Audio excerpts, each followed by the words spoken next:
Here comes the sun, doo-doo-doo-doo. Here comes the sun, and I say it's all right.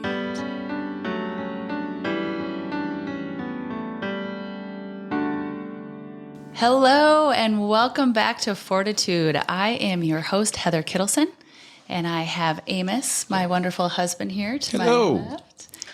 And we have the pleasure of speaking with Wendy Holbrook today. I work with Wendy at Volunteers of America Dakotas here in Sioux Falls, and I would say over the past few years maybe, we've had the opportunity to get to know one another. Rachel, I think, from VOA is the one who technically introduced us. And she was telling me a little bit about your story. And after you and I connected, I was so grateful that you allowed me in on your story. So thank you for being here today on our podcast, Wendy. Thank you for having me. Yes, you're welcome. So just to begin, I like to just jump right in on all the podcasts. So if you could just tell our audience a little bit about just you and who you are, and then you go ahead and start out with whatever you want. Okay. Well, I'm just going to start right out with telling my story, and I focus on 2005, this 2-month period in my life that had many life-changing events happen very quickly. So it was August of 2005, and my oldest daughter, Lindsay, was leaving for college. It was a very exciting time. I was happy for her, and off she went to the dorm. Where was she going? SDSU. Ooh, okay. Mm-hmm. Yep. Both she and her father and I graduated from SDSU. So she and her sisters went to many hobo day parades. I bet. And for those of the audience who do not know, that is in Brookings, South Dakota. South Dakota State University. Go Jackrabbits. All right. And then I turned 40, which, I don't know, age has never been a big deal for me. But anyway, I turned 40 a couple weeks later. But then my marriage of 21 years ended. So this was a big deal, a very big deal. It was the most difficult decision that I have ever made. I don't make rash decisions. I'm an overthinker. I'm an analyzer. So, but sometimes the hard thing is still the right thing to do. And so that was the case. And, but regardless, the marriage resulted in being blessed with 3 beautiful daughters. Yes. So that is my takeaway that I am forever grateful for. So thank you, Lord. With the marriage ending, we were in business together, so my job ended. And also, I was moving out of the family home. We had built a house at the lake, beautiful house, you know, my dream house. I was living the American dream, right? And anyway, so moving. So I bought a fixer-upper in town near the school. Kids could just run, you know, back or to the house. So my daughter, so Lindsay was a freshman in college, Tatum was a junior in high school, and Deidre was a freshman in high school. Okay. So mother of 3 daughters. I wore that like a badge. Yeah. Very proud of that. So, and as a mother of 3 little girls, yes, we do have that in common. So that's right. I get that. Yep. And turning 40, the reason that was significant is because people like to refer to 40 as your, what they say, the midlife crisis. Oh, really? Right? Or like 40 is your half age. What do they call that, Amos? I thought 40 was great. I celebrated. Well, yeah. So I'm not sure I have the right answer. A lot of people say when you turn 40, you're, I don't know why, but it has a negative connotation. I don't even know if that's the right word, but I just know that. You might be thinking about 50 over No, the I hill. think 40 is a tough age for people.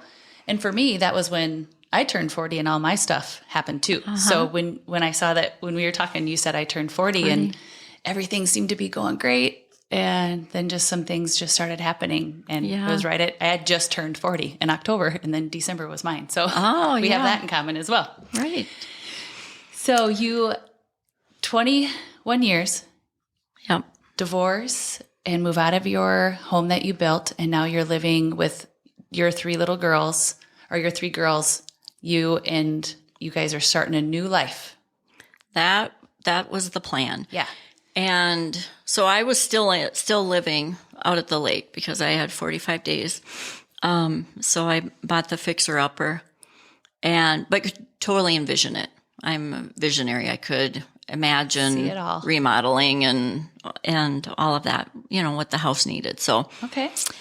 all that mattered at that point in time was that I had custody of my kids. I'm going on to get my master's degree. And I'm moving forward. Yeah. It's time. Yep. So, but it was Friday, October 28th of 2005, the day after I closed on the house, that my life really changed.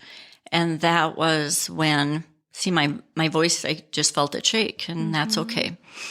So 17 years ago, next Friday. Okay. And, but so Tatum and Deidre died in a car accident on their way to school on that Friday. So I do you want me to talk a little bit about that day? Or I do. When you and I met and we went through a little bit of the details, I thought it was very touching, some of the small details that you gave from that morning. How you guys left the same time and they took a different route and you went a different route. So if you can just kind of walk through, because as a mother, it's just any normal day. You got up, and if you can just kind of walk through. Right. Well, it was volleyball regions, I think. And so the girls wanted to go watch their competition. And so they did that, a whole bunch of their friends, so they could see who they were going to be playing next. So they went to the game, and I let them have a sleepover on a school night. Never, ever has that happened before, and I'm really quite shocked that I permitted that. But God knows better, right? Yeah. So they had their friends spend the night.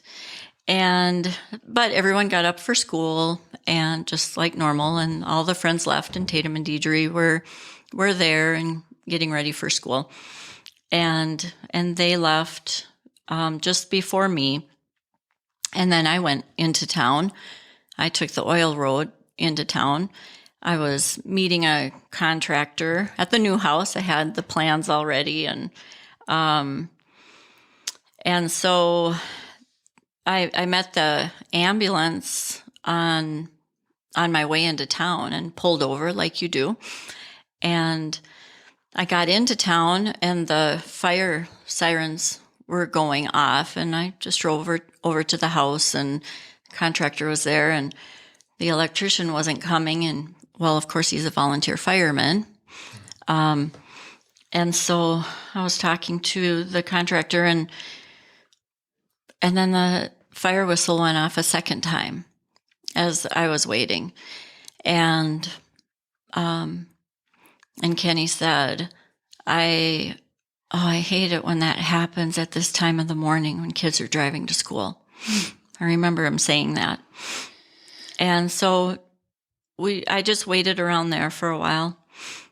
I do remember looking at my clock in the car when I pulled over for the ambulance. It was 8:02. So kids weren't late for school or anything. They left in plenty of time. Yep. So Did you say that they took a gravel road? So it turns out that they took a gravel road, yes, Yep. into town, which, you can go either way. But yeah, they took the gravel road. So I didn't come upon the accident. I did eventually, I left the house and I was going to go run a couple errands. And so I drove down to the stop sign by the school, and here comes a fire truck in, and I waited for him, and I pulled in behind him, and they stopped at the stop sign in front of the school, and they didn't move. And I'm like, well, what's going on? And all of a sudden, both doors, on the fire truck opened, and out they jumped. And both of them were just looking at me intently through my windshield.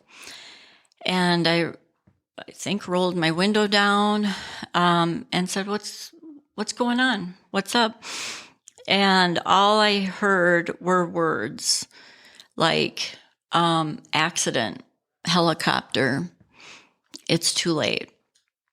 And I jumped out and I said, well, where are they? Where are they? And let's go, thinking we are rushing to Sioux Falls. And we were right in front of the parking lot where they parked in about the same spot. And I was scanning the parking lot looking for their car, and I could not find it. And then it's too late. And I just fell to the ground. And I remember one of them, or maybe both, I don't remember, picked me up and put me in the back seat of my pickup. And the other one got in and drove me to a friend's house.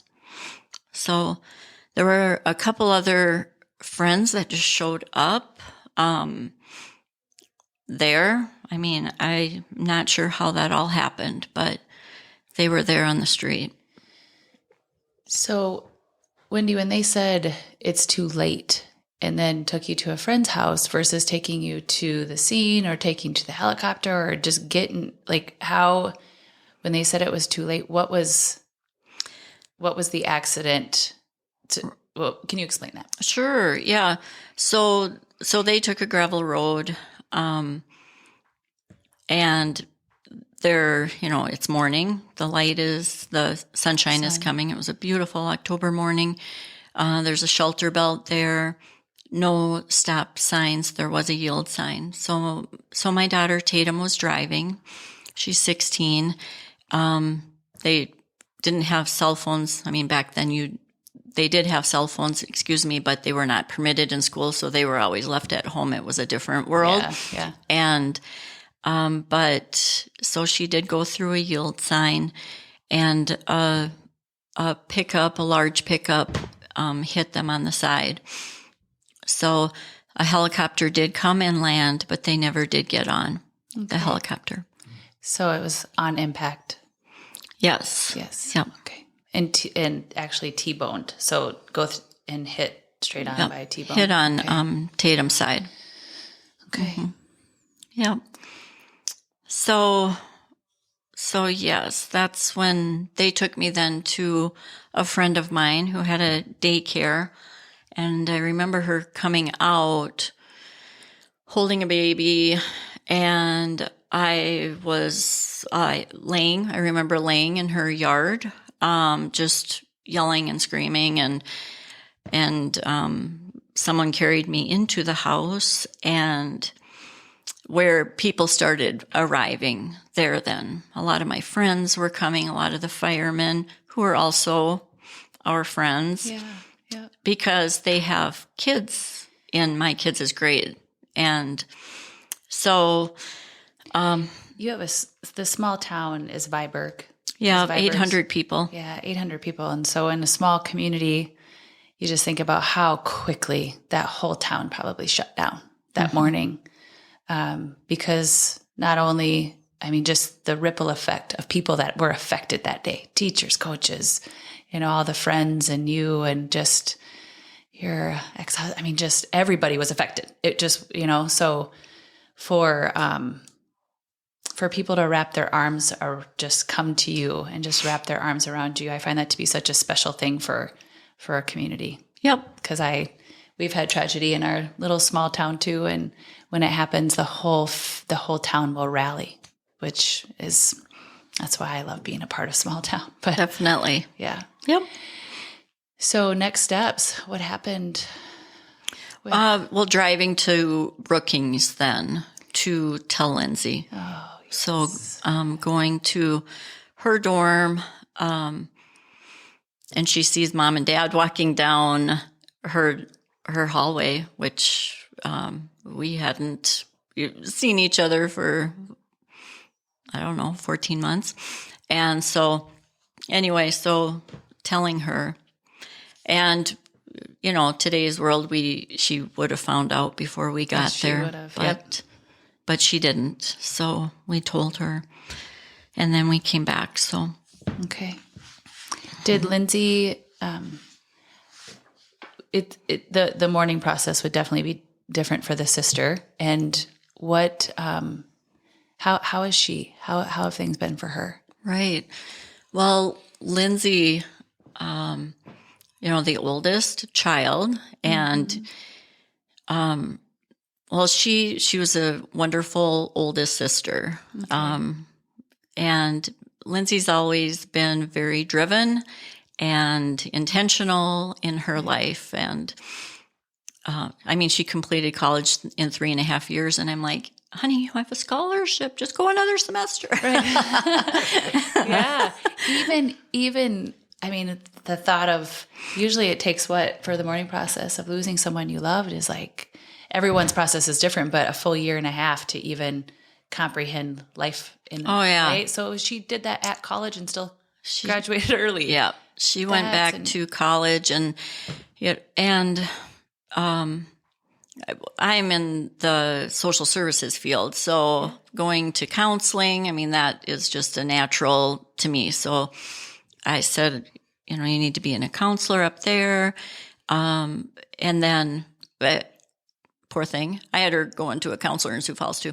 I was like, I just didn't want this to come out sideways for anyone. I would encourage counseling to anyone. It's only going to help. Yep. And so, how long did you make that decision for her that she needed to be in counseling? Was it right? Immediately. It right away? Yeah. You had the clarity of mind in that moment, in this difficult moment, to say, still, this needs to happen. Yeah. Yeah. And, I want to honor her too. She was 18 and made good decisions. She had a good head on her shoulders. But losing both of your sisters the week after your parents' divorce, it's huge. Yeah. It's huge. So it was very difficult. And to go from being the oldest and in charge and to being the only, and I don't even look at Lindsay as an only child. I still consider her the oldest. Yeah. You know? Yeah. Yeah. You forever have 3 daughters. Yeah. Yep. Mm-hmm. Did she resist any of your advice, or did she just say yes? Whatever you say. I guess I have to ask Lindsay. I think she was pretty compliant. I don't remember her arguing about that. Yeah. We have a teenager in the house who knows if we don't know something, we just ask him because he knows everything, right? Yeah. So that's where that question came from. But what wise advice for a daughter to just get into counseling? Mm-hmm. We can be arrogant about things like this, right? And think that we can do it on our own. Oh yeah. But we have to. Even Heather and I, we go to counseling called maintenance. Mm-hmm. And we talk about things that sometimes we never expect to talk about. Right. Yeah. And I think it's an underutilized resource in our culture, isn't it? Definitely. Because it's got a stigmatism to it. It does. Something's wrong with you. But that's not always the case. Mm-hmm. You can just come out just better. There's nothing wrong with you. You just come out better because of it. Sort things out. Right. Mm-hmm. Being able to just say things out loud and have a conversation out loud with a very unbiased person. Right. It is so helpful. Yeah. I went to counseling. Yeah. Yeah. Probably still do. I love that we go once a month. Mm-hmm. And we kind of like a car. That's what we always say. It's kind of like a car. You have to keep up the maintenance. Otherwise it'll break down. It's very important. Mm-hmm. And finding the right counselor is important. I went to the counselor that the kids and I were going to, helping deal with the divorce. We weren't going together. They went and I went. And I went back to that counselor, and she cried the whole time, and I consoled her. And I got my check back in the mail, and I started looking around for a grief counselor. Yeah. And I was directed to Dr. Marcy Moran, who is now deceased, but she was a game changer for me. But you just said something so significant. Yeah, I wasn't aware that there are grief counselors specific to that. Sure. Like, your counselor wasn't necessarily specialized in that specific, and she was also too close to the girls and to you. Therefore, you made you realized, oh, whoa, hold on, I need to go to somebody different that gets this and understands this process. A specialist. Doctors are okay. specialists. Counselors can specialize. Well, good for you. Good for you that you recognize that. So can you, good for Lindsay, first off. I just want to give her a shout out and say, because she'll probably listen to this, like, how awesome of her to do exactly what she needed to do to get the healing that she needed. And you were telling me right before this, if it's okay, like, she now lives in your family home that you built back in, well, we don't need to say where she lives, but I mean, people, just the fact that she's back in the home she grew up in. Right. It's so beautiful. Yep. We didn't build that house. It's an old house. Okay. But she lives there with my son-in-law, her husband, and the 3 kiddos. Lindsay was dating her now husband at the time. Okay. And he was going to college in Iowa. And anyway, yeah. So Tony, I have an amazing son-in-law who is a great husband to my daughter and father to my grandchildren. I mean, what mother isn't blessed being able to say that? Yeah, that's, and he being a part of it all. Exactly. From the very beginning. So there was never I really don't understand. It was he knew I was with the you. kids. Yeah. He was on the road by the time Lindsay was on the road. Okay. Yep. Oh, well, thank you, Tony, for being so amazing. Yep, he is.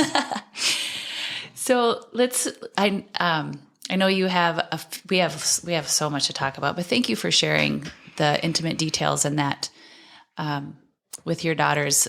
As we're sitting here, we have a beautiful photo that I hope I can use. So, because I would love to just share the love and the life that they all have. This picture is so beautiful. So, go ahead and just move on to the next. I know you have a lot of stuff that you want to cover. Sure. So I was just going to share a little bit. And, anyone who has lost someone significant in their life understands. And I just want to validate and recognize that everyone has a story. And so, but, some of those initial paralyzing moments, having nightmares and, I couldn't go into the kids' bedrooms. I really couldn't even go down the steps. It was just paralyzing. At Thanksgiving, a month later, then my family helped me pack up their bedrooms because I was moving shortly. And that was a tough day. But just the fact that, the phone no longer rang, there were no kids in the house, there was never a mess, there were no shoes by the door. It was just an all-consuming thing. So I had a sign. It says Amazing Grace, and I bought it because it's beautiful and crackled. But that sign was so significant because it was placed above my sink at the new house. And my eyes just went to that, and I just felt God's presence with me. On these hard days, every day was hard initially. I mean, I lived down from the school. Marching band went by my house where my daughters would have been marching, and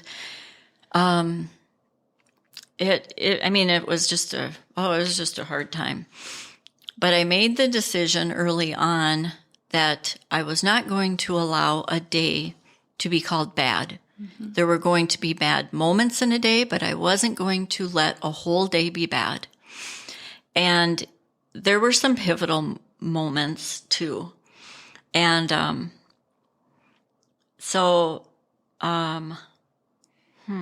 one of them I just want to talk about. I received so many letters and cards, and, this small town was just amazing, just wrapped its arms around me, and I felt the love. My church family, oh my gosh, that was just, I am forever grateful. I received a letter from a stranger who lost 2 daughters.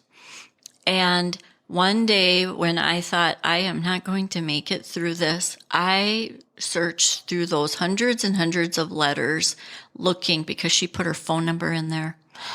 And I called her. And I'm like, I don't know what to do, Aww. And she said, let's meet. So we met at a restaurant in Sioux Falls, and I think for 4 hours. And the gift that she gave to me that day was transparency and telling me her story, the good, the bad, and the ugly. Yeah. She shared joy, her life. She smiled, we laughed, and she made a difference in my life. And so I just thank her. And here's something that she lost her only 2 children. She will never be called mom again. She will never be called a grandma. Of course, she could marry someone who had children or grandchildren, but not her own children and grandchildren. They were teenagers, and I think they were 15 and 17. So it was a very similar, country gravel road situation. But she lost both of them. And that's when I'm like, people have it harder than me. I don't have to look very far to find someone who has it tougher than me. And that's the lens that I had to start looking through life at, because everyone has a story and they're at a different place, and we have to meet people where they're at.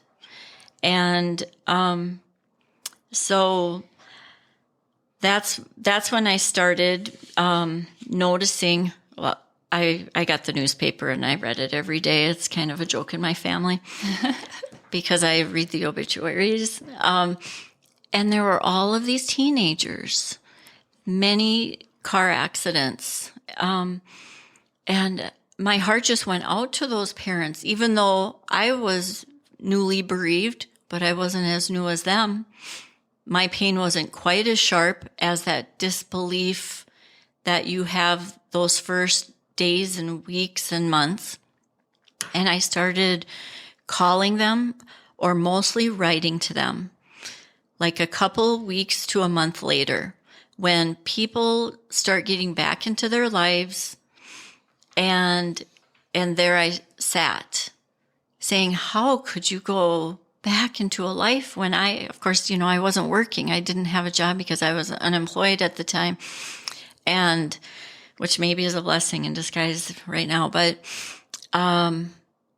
that's when I wanted to reach out to them after, people start going back into their lives, and they have to. I understand that now. That's when I wanted to connect with them. And I had some great opportunities to pay it forward. Yes, like that gal did to me. I want to touch on that, because when people are going through such a significant loss, and you feel like you can't even place your feet on the floor or get out of bed, and you go through your moments, what you said is really significant in that you were finding things. You were searching, and you knew in order for you to continue to keep putting one foot in front of the other, you actually reached out to somebody. And that is hard. That's really hard for a lot of people to, in a time of feeling very desperate or very lonely. I mean, you searched through hundreds of letters to find that phone number because you remembered that. So I love how God works. To me, that's not a coincidence at all. That's like that letter that she wrote to you who didn't know you but just heard your story, like we need to do that more often. We need so that you paying it forward to all those people. For our audience, that's something that I really want to stress in this podcast, and that is that we open our eyes to what's going on around us, that we pay attention, and that we speak out and we ask people the questions of not how are you? Good. You good? It's more of anything I can do for you today. The more of the direct questions, because we don't know. Like you said, everyone has a story. We all do. So to ask those questions, to write those letters, to give our phone number, to be available. I think being available is such an important thing, because those who were available to me, I took advantage of that, because I didn't even know I needed it until they reached out, So, so thank you to that lady. That is how we're all supposed to be doing that for one another, to be God's hands and feet. Show up for each other. Show up. Show up. Yep. Yeah. So then you were able to, in return, show up for others. I hope so. It's beautiful. That's what it's meaningful to me. Yep. It helps with my healing. So some other things that I did, that I listened to Christian music every day, all day. I just had the radio on. I just needed that in my ear. Yeah. My mom got me involved in attending Compassionate Friends in Sioux Falls. This is a support group for parents who have lost children. I went to that support group once a month for 7 years. I looked forward to it so much, and I met some amazing people. And I like this because I have people that we shared a moment in time together. We shared the worst time of our life, and we feel like we know each other's kids, and we never met each other's deceased children. And so I say a shout out, but I feel like I'm at an AA support group, because I know people like Carol and Jeannie and Peggy and Jack and Karen and Ruth and Judy, and that we have a bond, and we've kind of had a reunion. I know that seems weird. We had a Compassionate Friends reunion. It's not weird at all. But we know our stories, and we were there for each other. And you know what? We were complete strangers before. Yep. And as loving and caring that my family was for me, and my friends, and my church family, and my kids' friends and their parents, and so forth. It doesn't take the place of people who are walking the walk, who are living basically in your shoes. And your stories don't have to be identical. We lost children from different reasons. There may have been a medical issue, or it was a baby die. It could be an adult or a child, or suicide, different reasons. But in the end, here we stand as parents grieving and missing our children. And that's what brought us together. Yeah. How are we going to do this? Let's figure this out together. Hey, I tried this. This worked for me. We didn't have to start every sentence with, I know this sounds crazy, but Yeah. I did this, I said this, I thought that. We didn't have to do that. It was a safe place. Very safe. And you almost don't even need to, you can just look at each other and not even say a word, and you just know what each other is feeling. So that's a comfort all in itself, as you can sit silent, or you can have a great conversation with same when you mentioned AA, it's kind of that same thing. People who have struggled the darkness that you can't explain it to people, but if you've been there, it's just a simple, I get you. I get it. And that is it's a really crazy, weird comfort. I don't have to explain it. Oh, thank you. Like, you just get me, So when it comes to those individuals, like that bond is something so special. It is special. How long did it take for you to feel comfortable going to that? Oh, very quick. Was it as fast? Yeah. Yeah. Yeah. But that's not the case for everyone. So, everyone, you just have to be good to yourself and know what your limits are. Sometimes, people may go too early, too soon. And so it's okay to wait and then try it again.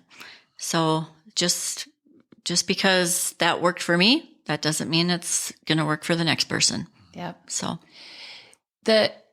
when someone loses somebody and you now seeing it on social media, or you see them and you walk up to them, and because it's so hard if you've never experienced a deep loss, or I guess even if you have, what are some things that some people said to you that were just really, it was great. It was like, thank you. But then some things maybe you should not say. Sure. Well, this is something that there's a lot of things that people probably shouldn't say, but you know what? I used to say those things. Because if you haven't lived through it, we don't know what to say, and then we say the wrong things. And something important is to know that most people are very well intended. Yes. And so you just have to try to sort through that and don't get lost in those weeds. Okay. And so, and give people grace. But what I think is good for people to say, and I actually, was going to mention this, that it's good to mention the names of the person who has passed away. Okay. As a mother, I like to hear my kids' names. I don't get to hear that. I don't get to see it in print. I don't get to see new pictures. I want to hear their names spoken. I want to hear stories, even if I've heard them before, but hear new stories, hear other people's memories. That's so important. So what I would say is, don't hesitate bringing that up to someone because you think it will make them cry. If they cry, fine, they're going to cry anyway, maybe right after you leave. It is so gratifying for someone else to talk about our kids who aren't here. We're already thinking about them. That's a really good point. It's counterintuitive. Yeah. Because I would shy away from bringing it up and bringing up a difficult memory, and not think in a way you're honoring them. Yes.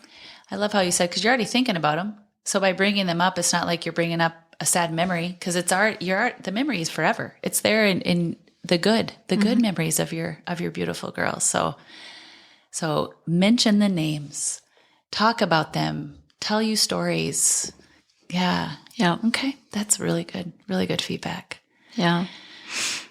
Oh, so you attended a help group. Which, yes. Praise the Lord that those exist. Oh, yeah. Thank you to those who start them. I ended up co-leading it for a couple years, too. So that was great. I went to counseling and I started speaking and sharing my story, always to newly bereaved, either parents or siblings or loss of a spouse, but it was always to bereaved people. Okay. There's just, on the 1 year anniversary, I was going to mention this a little bit. Okay. So, I didn't know what to do if the 1 year anniversary is coming. Anniversaries are a big deal, especially that 1 year. Your 17 is coming just in 8 days. 17's coming up. Okay. That first one, I knew that some of the kids were struggling in high school. And, actually the superintendent told me, and asked me to come and talk to some of the kids. And so, anyway, I was driving to Compassionate Friends. I even remember right where I was on the road, getting on the interstate. And the Lord, put this thought in my head. You're going to have a Christian, concert for the 1 year anniversary. It was on Make a Difference Day. It happened to land on Make a Difference Day. Okay. And I remember telling my mom, calling her, Mom, guess what? I'm going to have a Christian concert on the anniversary. And she's like, oh, okay, honey. Okay. And in my church, ladies and my church family just wrapped their arms around me, and we put on this Christian concert at the school, the same place where the funeral was, in the gymnasium. And 600 people came, and we had a speaker, and we had this, all out concert. And so fun. It was so wonderful. We served food and had T-shirts, and anyway, Angels of Hope. Okay. That was the concert, and it was wonderful. And you said you're calling it wonderful. This is the anniversary of one of the hardest thing in your life. And you're calling it wonderful. It was. I woke up that morning, and I'm sorry, but I vomited. I was. Oh yeah. I woke up and I'm like, I was just so worked the up. 1 year anniversary. It was. It made me sick, and but it was a great event. So Tatum and Deidre were honored. Their lives were celebrated. You guys all came together and just swooped it up in the gymnasium. The speaker, his theme was every day is a gift. Yeah. He did a great job. And then this youth group formed as a result at my church. And then I was one of the leaders for that. So I had direction in my life. I really struggled with purpose, and I hear this a lot with what is my purpose now. So anyway, I was creating a purpose, I guess, with the help of other people. And your purpose was to reach out to other people, newly bereaved. It was to be there for the kiddos. Yeah. There's other kids in the community. To be there for my own daughter. She was in college. She was continuing on with her education, and just continue on with my life. So to be strong for others. Yeah. Yeah. Huh. Okay. You had a couple others. I know we're getting short on time here, but you had a couple other things that I know you wanted to touch on. Right. So I'm just looking here quick. So I guess can I share one thing? Yes, please. Yes. So this, when my daughter was expecting her first baby, and she came over, it was Mother's Day, and she was actually due that month in May. And here they come to my house, and she's carrying this cake pan, and it had a towel on the top. And I'm like, oh my gosh, she even made a cake for me for Mother's Day. This is amazing. And in they came, and my son-in-law is 6'10", and he has a very deep voice. And anyway, they came up, and she said, well, aren't you going to take the cover off? They're very tight, which is great. They're married. And they weren't telling anyone who the name was. And, I'm like, even me, your mother, Nope. And so anyway, I took the cover off of what I thought was a cake, and it was baby blocks spelling out the baby's name, Tatum Deidre. And I could not believe it. I could not believe it. And so here she is having a girl named Tatum Deidre.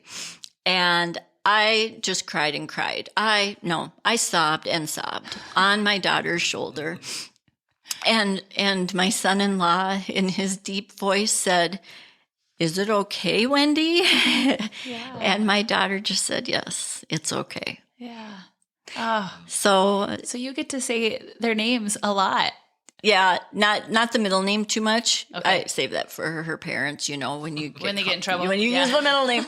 Yeah, but I do. I have this granddaughter named Tatum. And so, so life continues. Yes. 17 years later.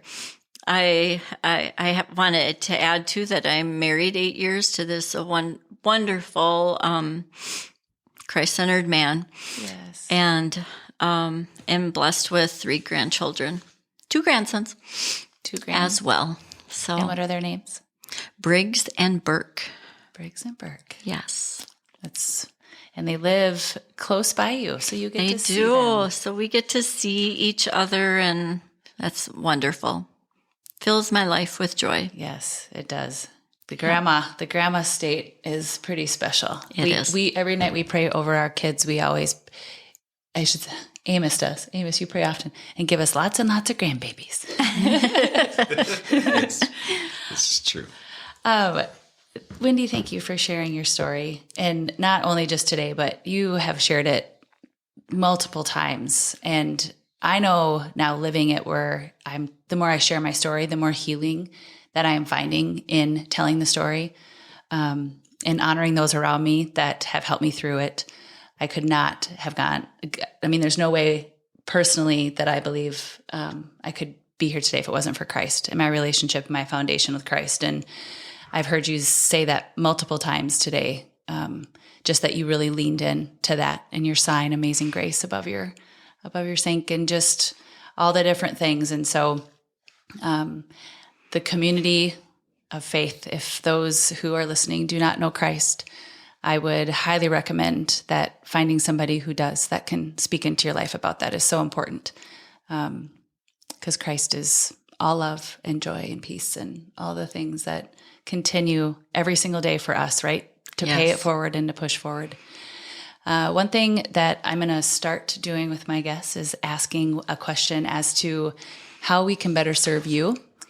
I think about, we pour out to people all the time, and yet we have to allow people to pour into us. And so for me and for our listeners, how can we better serve you, Wendy Holbrook? Well, it's like I was just saying, to mention the kids' names, share memories. That's really, that I would say is what to do. And I think of not just me, but other bereaved parents, because this is what we want to hear. But not only that, but it's just being present, enjoying relationships, and because that's what life is all about. So easy to share the happy times with each other, but we have to be real and share the tough times too. Yes, we do. We want our friends and family to come to us if they're struggling. So we need to model that and be transparent and come to other people and let them know. Sometimes we think people can read our minds. Well, of course, this is what I'm thinking, or this is what is wrong. But no, we have to actually do the hard work and say it out loud. Yeah, getting uncomfortable it's not so bad. Yeah, goodness always comes from it. Well, you heard it straight from Wendy's mouth. Serve others. That's how you serve her. So thank you so much for joining with us today and sharing your story, Wendy. Thank you. Yes.